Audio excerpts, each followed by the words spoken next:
ہے، رب العالمین ہے، اس کی بارگاہ میں آئے ہیں۔ ہم تو بہت گنہگار ہیں، گناہوں میں ملوث ہیں۔ جو معصوم ہیں ان کو دیکھا گیا کہ جب وہ مصلی عبادت پر آتے ہیں تو ایسے کانپتے تھے جیسے گندم کی بالی کانپتی ہے۔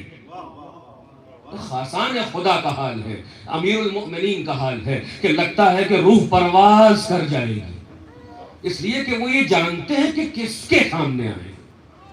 اب ذہن کو کنٹرول کرنا ہے۔ ایک طریقہ جو لائٹ ہیومر میں میرے والد نے کسی مجلس میں کہا تھا کہ اکثر مرد حضرات اور وہ لوگ کہ جو ان میرڈ ہیں وہ تو اس سے بری ہیں، میرڈ حضرات ہیں، ان کا درد دل بیان کر رہا ہوں۔ جب بیگم کہتی فلاں سامان یہ سامان لسٹ لکھ کے نہیں دیا ہے، اور ہم بھی کہ ہمیں عقل ہماری اچھی ہے، ہاں جی ہاں سب معلوم ہے انشاءاللہ لے آتے ہیں، سب یاد ہو گیا۔ اب جب سپر مارکیٹ پہنچتے تو یاد نہیں آتا ہے۔ اکثر ایسا ہوتا ہے کہ بیوی کی ڈانٹ کھانی پڑتی ہے، کیا کہا تھا کیا اٹھا کے لے آئے، فلاں سامان تو لائے نہیں آپ، اتنی مشکل سے کہا تھا، ایک گھنٹے بھر کے بعد واپس آئے اور وہی سامان لے کے نہیں آئے کیونکہ ذہن وہاں بھی دوڑ رہا تھا۔ تو والد نے کہا کہ اس کا نسخہ ہے کہ بغل میں ایک مصلی بھی لے کے سپر مارکیٹ جایا کریے، جب کچھ یاد نہ آئے 2 رکعت نماز پڑھیے سب یاد آ جائے گا۔ صلوات بر محمد و آل محمد۔ اللہ اللہ مومنین، بس دامن وقت میں گنجائش نہیں ہے، چنانچہ اب آپ سوچئے کہ آپ کو اس پر غور کرنا ہے کس کے سامنے کھڑے ہیں۔ تو حضور قلب نماز میں شرط ہے، انسان کس کے سامنے کھڑا ہے۔ یہ نماز ایک بہت بڑی تربیت گاہ ہے کہ جو آپ کی ٹریننگ کرتی ہے۔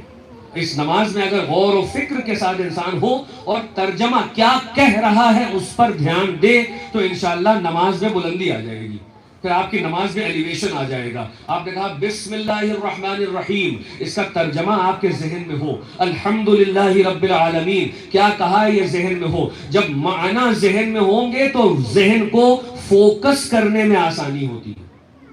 یہ ایک مرحلہ ہے۔ آخری مرحلہ آج کی رکھے گا انشاءاللہ، پھر کل سے اور آپ کے سامنے مطالب بیان ہوں گے کیونکہ وقت زیادہ نہیں ہے۔ اس سورہ حمد کے جو عظیم ترین سورہ ہے، جو فاتحۃ الکتاب ہے، اس کے اوپر متعدد بحثیں ہیں۔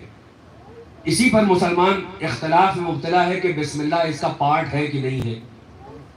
یہ 7 آیتوں کا ہے کہ 6 آیتوں کا ہے، جبکہ اس کی عظمت کے لیے میں ایک آیت پڑھوں آپ کے سامنے اور قرآن سے مربوط کروں کہ سورہ رعد کی آیت غالباً کہ اللہ اپنے حبیب پر احسان کر رہا ہے۔ کیا؟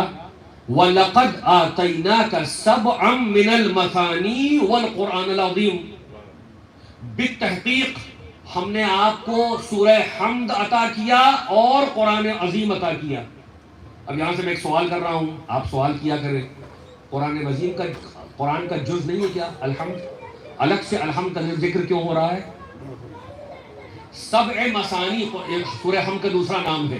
7 مثانی 2 مرتبہ، جو 2 مرتبہ نازل کیا گیا، یہیں سے امپورٹنس اور ظاہر ہوئی کہ سارے سورے 1 مرتبہ نازل ہوئے، الحمد اتنا بلند ہے کہ 2 مرتبہ نازل ہوا۔ دیکھ رہے ہیں اندازہ کتنا عظیم سورہ ہے۔ بار بار مشیت جو ہے وہ آپ کو اس کی طرف متوجہ کر رہی ہے کہ ponder upon that سورہ حمد was revealed 2 times. It carries 7 آیات۔ اس کی 7 آیتیں تب تک پوری نہیں ہوتی جب تک بسم اللہ اس کی آیت نہ ہو، ورنہ 6 آیت ہوگی۔ اللہ کہہ رہا ہے 7، ہم نے 7 آیتوں والا سورہ بھیجا، آپ کہہ رہے ہیں ہم 6 آیت مانتے ہیں۔ تو یہ کتنی بڑی جسارت، گستاخی اور ظلم ہے کہ اللہ اپنے کلام کو 7 آیت کہے، آپ 6 آیت کہیں۔ اب اپنا فیصلہ کریے کہ آپ اللہ کو کتنا چاہتے ہیں، مانتے ہیں۔ اللہ کہہ رہا ہے 7 من المثانی، اور سرکار نے کہا کہ اللہ نے مجھ پر احسان کیا کہ اس نے عرش کے خزانوں میں سے انمول ترین خزانے کو میرے حوالے کیا۔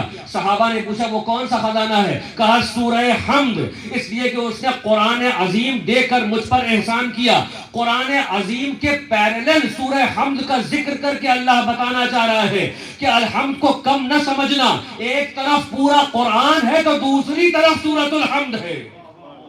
عجب نہیں کہ اس سورے میں کون سا ایسا راز ہے کہ جو قرآن مجید کے برابر یہ سورہ آ گیا ہے۔ صلوات بر محمد و آل محمد۔ یہ سورہ حمد کی فضیلت ہے۔ اب اس سورہ حمد کا آخری پارٹ، اور جو میرے اپنے نوجوانوں کے لیے